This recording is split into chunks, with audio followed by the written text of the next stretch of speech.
और सीधा आपको लिए चलते हैं लखनऊ, जहां मुख्यमंत्री योगी आदित्यनाथ संबोधित कर रहे हैं। यूपी बोर्ड की परीक्षा कराता हूं और अगले 14 दिन में उसका परिणाम भी दिलाता हूं। 56 लाख अभ्यर्थी उस परीक्षा में होते हैं, 56 लाख बच्चे बैठते हैं। 14 दिन में परीक्षा और 14 दिन में परिणाम। 1 महीने से भी कम समय में अब यूपी का नौजवान देश के अंदर कहीं भी एडमिशन ले सकता है। पहले पता लग रहा है वो चला आ रहा, परीक्षा हो रही है। वो फरवरी से शुरू होती थी और पता लगा जून तक परीक्षा हो रही है। और जून में जब तपती भी गर्मी में कोई बच्चा गिरता था कहीं, कोई गिरता था कहीं, उतनी भीषण गर्मी में जब लू चलती थी तब परीक्षा कराई जा रहे हैं। मैंने उच्च शिक्षा वालों से भी कहा है कि परीक्षा की प्रणाली को और सीमित करो। परीक्षा बच्चों को प्रताड़ित करने का माध्यम नहीं होना चाहिए, उसका आकलन करने का माध्यम होना चाहिए। उसको सहज बनाओ, सरल बनाओ, उसको आत्मविश्वास से भरपूर करो। प्रक्रिया में और सरलता लाने की आवश्यकता है। आज परिणाम हमारे सामने है। हमने माध्यमिक शिक्षा को पूरी तरह पारदर्शी तरीके के साथ जोड़ा है। नकल विहीन परीक्षा भी है, साथ साथ समय से परिणाम भी है। दोनों एक साथ आ रही है। उच्च शिक्षा से भी, विश्वविद्यालयों से भी कहा गया है कि वे अपने आप में भी ये सुधार करें, प्रक्रिया को और पारदर्शी करें और भर्ती की प्रक्रिया को भी इतना स्मूथ बनाएं, इतना सरल और सहज बनाएं कि कोई भी युवा जो जाए उसको लगना चाहिए संस्थान मेरी कैरियर को आगे बढ़ाने वाला है। उसको ये नहीं लगना चाहिए कि संस्थान मेरे कैरियर को बर्बाद करने वाला है। उसके मन में उस संस्थान के प्रति श्रद्धा का भाव होना चाहिए। इसके लिए संस्थान को अपने आप को तैयार करना चाहिए। केवल एजुकेशन नहीं, स्किलिंग के लिए भी, कैरियर काउंसलिंग के लिए भी और एम्प्लॉयमेंट के भी एक केंद्र के रूप में उन संस्थानों को अपने आप को तैयार करना होगा। और इसीलिए मैं सभी आयोग और बोर्डों से कहूंगा कि गवर्नमेंट का कोई हस्तक्षेप नहीं है आपके कार्य में, कोई हस्तक्षेप नहीं। अब परीक्षा अधियाचन जाने के बाद परिणाम आने में 6 महीने से ज्यादा का समय नहीं लगना चाहिए। अधियाचन आया, 1 महीने के अंदर विज्ञापन जारी कर दीजिए। अगले 2 महीने के अंदर परिणाम परीक्षा करवा करके अगले 1 महीने के अंदर परिणाम ला दीजिए और 6ठे महीने इन नौजवानों के हाथों में परिणाम इनका आ जाना चाहिए। लंबी प्रक्रिया नहीं होनी चाहिए, उसको सरल बनाओ, सहज बनाओ, जिससे वह युवा अपने आप को तैयार कर सके, एक उत्साहपूर्ण तरीके से अपनी ऊर्जा का लाभ दे सके।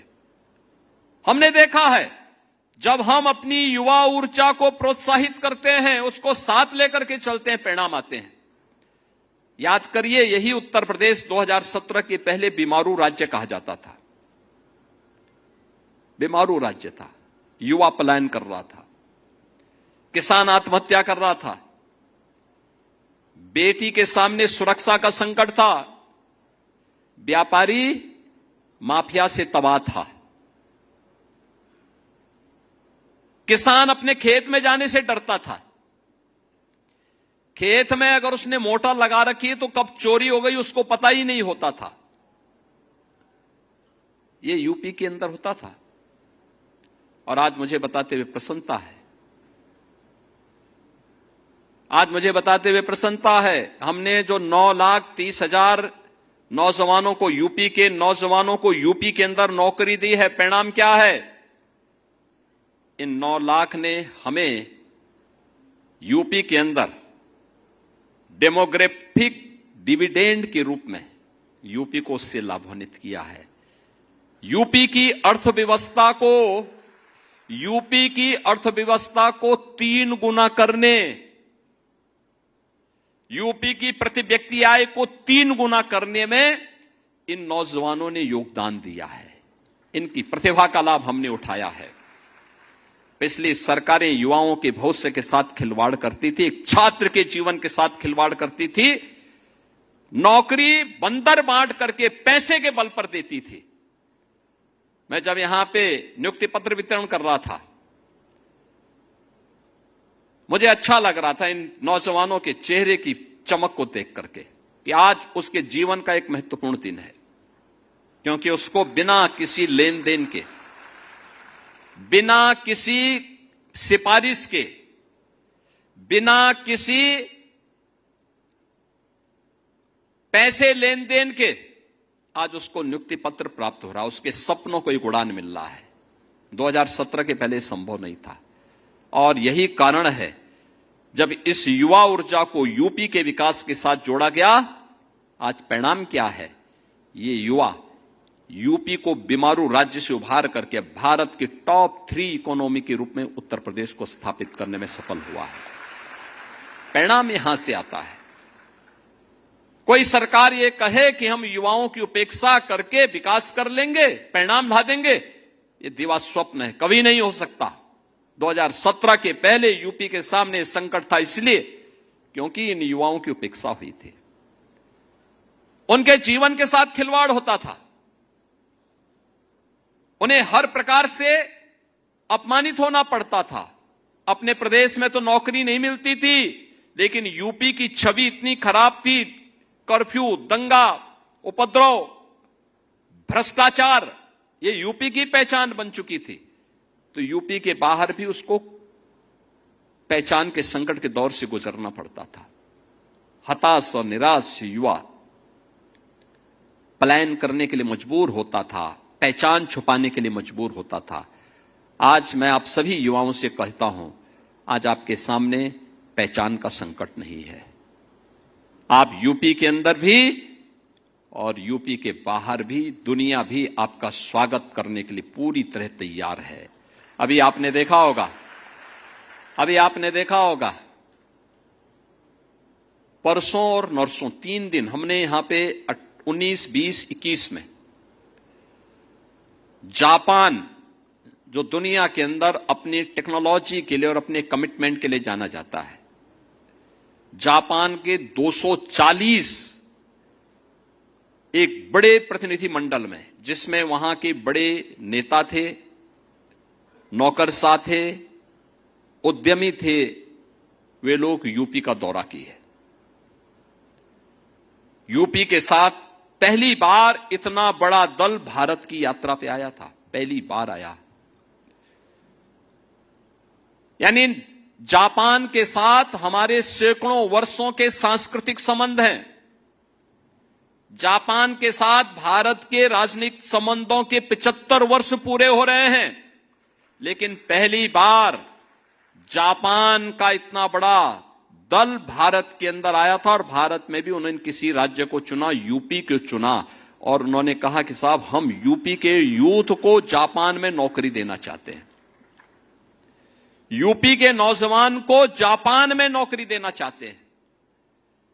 2017 के पहले तो कोई नहीं आता था, कोई नहीं आता था। आज दुनिया आ रही है, जर्मनी आ रहा है, इजराइल आ रहा है, कहता है साहब यूपी के नौजवान को हमारे यहां भेजिए, हम भी अपने यहां नौकरी देना चाहते हैं। और मुझे अच्छा लगता है जब यूपी के नौजवानों की लोग तारीफ करते हैं। इजराइल में हम लोगों ने 5000 नौजवान भेजे। मैंने वहां की सरकार से कहा, मैंने कहा भाई हमारे युवा जाएंगे तो वहां युद्ध नहीं लड़ेंगे, आप उनसे काम लीजिए, पैसा नहीं काटेंगे, उनके रहने खाने की व्यवस्था करिए। उन्होंने कहा हम करेंगे। मुझे बहुत अच्छा लगता है जब मैं उनका हालचाल लेता हूं। वे सभी नौजवान वहां खुशी से रह रहे हैं, 1.5 लाख रुपए महीना प्राप्त करते हैं, खाना पीना सब फ्री, और अपने घर को पैसा भी भेज रहे हैं। मैं उनमें से कुछ नौजवानों से पूछता हूं कि भाई वापस आने को कह रहे हैं, साहब अच्छा खासा पैसा मिल रहा है, काहे हम वापस आएंगे? अभी जब आप कहेंगे तब आ जाएंगे, लेकिन अभी हमें यहां नौकरी करने दिया जाए। यानी इजराइल युद्ध लड़ रहा था, तब भी युवा वहां का, हमारा यूपी का गया हुआ युवा वहां काम कर रहा था। उसे कोई अपने कार्य में व्यस्त था। आज दुनिया मांग रही यूपी के नौजवानों को। 17 के पहले तो यह स्थिति नहीं थी। आज यूपी के अन्नदाता किसान के खेत से कोई मोटर चोरी करके नहीं लेके जाता है। उसको मालूम है कोई चोरी करेगा तो अगले दिन लंगड़ जरूर हो जाएगा।